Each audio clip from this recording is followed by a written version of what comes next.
As a child from a small town in the country, he was a boy with big dreams and goals. The ultimate goal was to be successful.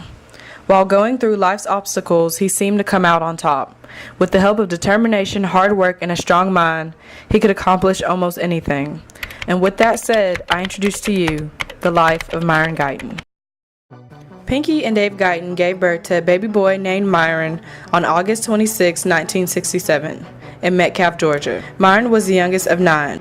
His brothers were Dave, Walter, Vanya, Julius, Leonard, and Michael. His sisters were Annie and Bobby. When he was young, he attended Garrison Pilcher. Growing up, his dad owned bars and clubs, so he was always surrounded by pool tables, alcohol, and piccolo players. He enjoyed playing pool with his niece, which was also his best friend at the time. While he was a teenager, he worked a lot with his father. He did things such as tearing down houses to rebuilding old cars. His dad was kind of a jack of all trades. He taught him that you can do anything if you stay focused and work hard enough.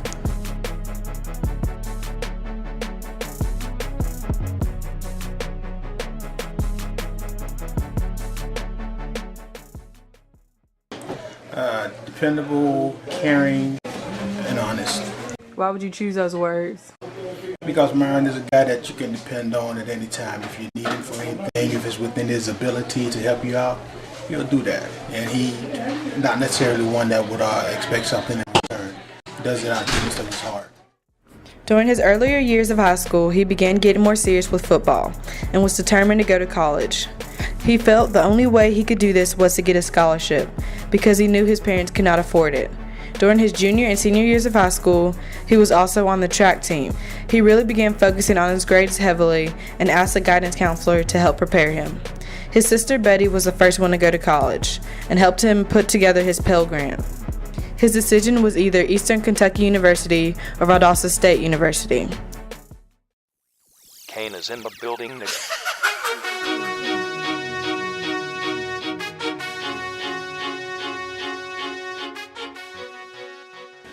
When Myron came to Eastern Kentucky, I was not the guy.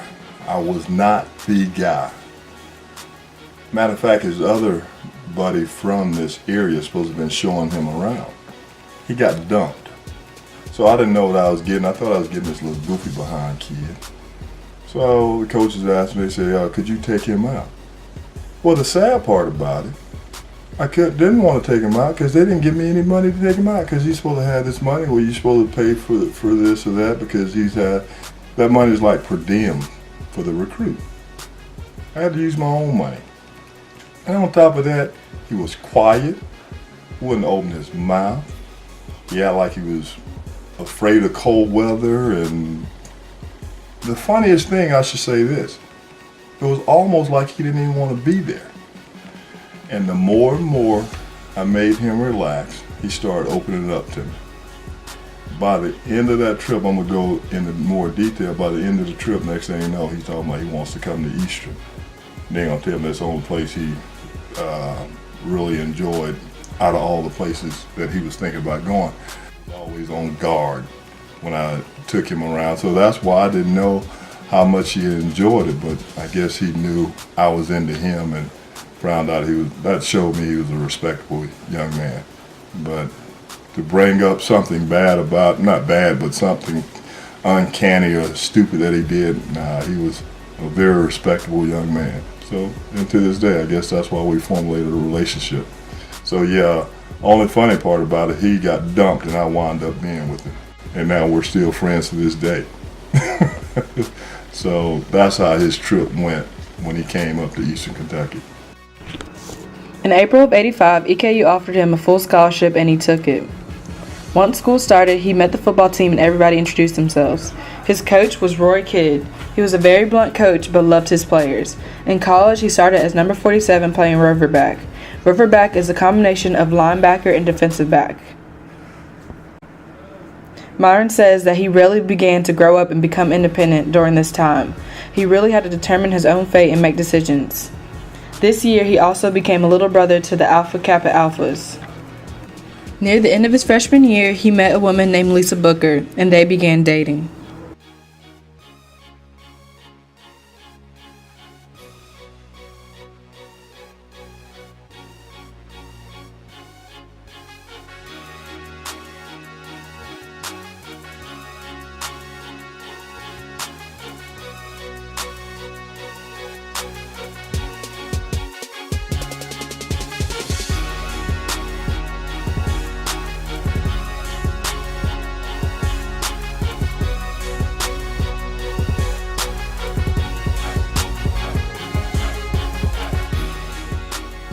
he was in a playoff with the NCAA, and it was being played at Georgia State. And we won Georgia Southern, and we won the game. But several of his family members had said they were going to come to the game, and for one reason or another, none of them managed to get there.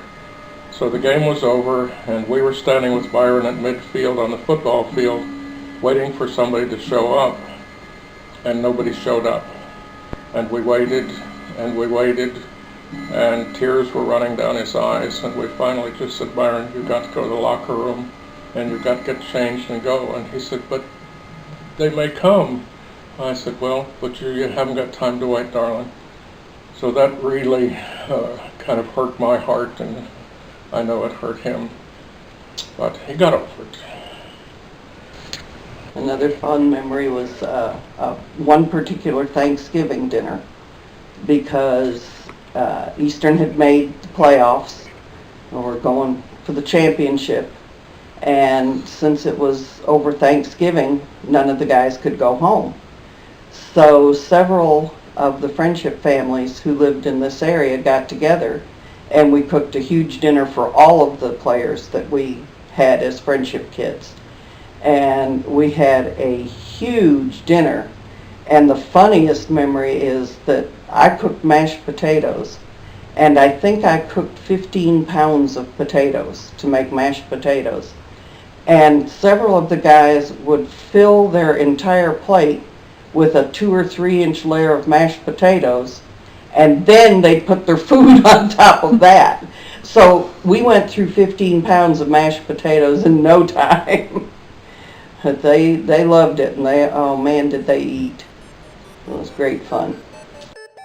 During his sophomore year, he pledged Phi Beta Sigma, and Roy Kidd was concerned that his GPA would fall, but he had a high GPA of 3.5. At the beginning of his junior year, he became president of his fraternity. They are highly involved in community service projects, dealing with senior citizens, and giving food to the needy. During his junior year, he really began setting goals for what he wanted to accomplish for his senior year. During his senior year, he did achieve many of his goals, but he was disappointed that he didn't make all conference because he was very goal-oriented. He didn't graduate, but something interesting had affected that. He had to withdraw from school the last semester because his dad had a heart attack. My dad was a big figure in my life. He had a big story just of himself. My dad was alcoholic, and I remember young, when I was in middle school, I said one of the things I didn't want to do was be like my dad, because it was tough seeing and watching him deal with alcohol abuse. But once I moved to high school, my dad actually stopped drinking and smoking on the same day. And it showed me that if you set your mind to something, you can achieve it. And once I went on to college, like I said, my dad had a heart attack my senior year in college. And the funny thing about it, I didn't know that my dad had a heart attack until later. My dad had a heart attack on Tuesday, and I was scheduled to work out for the New York Giants that day. And I didn't find out he had a heart attack till that Thursday. And the reason for this was my mom didn't want me to know, because she didn't want it to affect my workout for the New York Giants. And just so happened, the New York Giants ended up drafting me. And I had one of my best workouts that Tuesday for the New York Giants, so it was meant to be. He kept moving further and further north as his life continued, and as a rookie started under Bill Parcells. He was only the second defensive player to ever start as a rookie under him. They made the playoffs that year, but they lost the second game to the Los Angeles Rams in overtime. He went to watch the Super Bowl with his friend Robbie Andrews, and while at the game, he told him he would never return to the Super Bowl unless he was playing in it. That following year, on June 23, 1990, him and Lisa Booker got married in her hometown of Shaker Heights. Her mother Claire and her father Robert were very happy for her. During his second season with the Giants, it was his most fun playing football. The team was really one big family. They hung out on and off the field, and it really affected their play in a positive manner.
After that, seasons 91, 92, and 93 were very similar, but in 93 he left and went to the Patriots after recovering from back surgery the previous year. He met back up with his friend Aaron Jones and played there in 94 and 95. William Roberts, Aaron Jones, and John Washington, also known as D-Dub, were his closest friends on the team. In 95, him and Lisa were very happy with their firstborn baby girl, Michaela. In 1996, they had Myron Jr. and moved to Atlanta, Georgia. He officially retired in 97 after realizing that he couldn't recover from his neck and back injuries. He took a couple years off to focus on the family. Of course, he was a family man, so this was very fun and special to him. Then he decided to take part in the business and open his first Burger King in 1999. He enjoyed it but was working really long hours. Through the process of him working so hard, many people would tell him to take some time off. So in reaction to this, he began racing. He started off drag racing in a street 1969 Camaro with a few of his brothers. It was something that they could all do together.